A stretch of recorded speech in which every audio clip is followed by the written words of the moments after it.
अस्सलाम वालेकुम जी। मोहम्मद फैल है जी। कहना जी मेरी लत्त कटी गई। 3 साल पहले मैं मुर्गियां वाली गड्डी चलाना सा।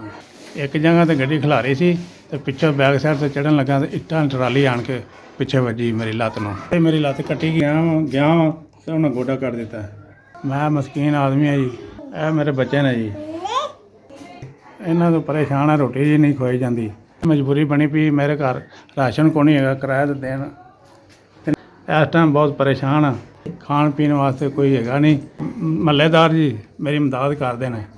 ਪਰੇਸ਼ਾਨ ਆ ਬੱਚਿਆਂ ਦੁੱਧ ਵਾਸਤੇ ਵੀ, ਬੱਚੇ ਵੀ ਭੁੱਖੇ ਨੇ, ਪਰੇਸ਼ਾਨ ਆ ਰਾਸ਼ਨ ਵਾਸਤੇ ਵੀ ਕੋਈ ਨਹੀਂ। ਭੁੱਖ ਕੱਟ ਲਈ ਦੀ, ਬੱਚੇ ਪਰੇਸ਼ਾਨ ਨੇ, ਭੁੱਖ ਨਹੀਂ ਕੱਟੀ ਜਾਂਦੀ।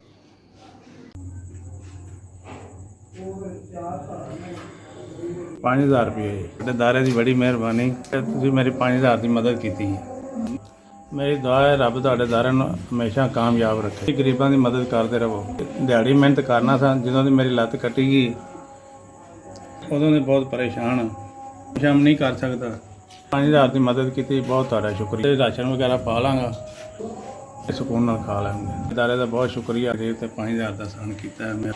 ਮੈਂ ਤੁਹਾਡਾ ਸਾਨ ਕਦੀ ਨਹੀਂ ਭੁੱਲਾਂਗਾ। ਤੁਹਾਡੇ ਦਾਰੇ ਨੂੰ ਤਰੱਕੀ ਦੇਵੇ, ਗਰੀਬਾਂ ਦੀ ਮਦਦ ਕਰਦੇ ਰਹੋ, ਗਰੀਬਾਂ ਦੀਆਂ ਦੁਆਵਾਂ ਲੈਂਦੇ ਰਹੋ। ਦਿਲੋਂ ਤੁਹਾਡੇ ਤੇ ਦੁਆ ਹੈ, ਅੱਲਾਹ ਪਾਕ ਤੁਹਾਨੂੰ ਇਸ ਤੋਂ ਵੀ ਜ਼ਿਆਦਾ ਦੇ। ਤੁਹਾਡਾ ਕੱਲਿਆ 5000 ਮੈਨੂੰ ਮਿਲ ਗਿਆ, ਵਸੂਲ ਕਰ ਲਿਆ।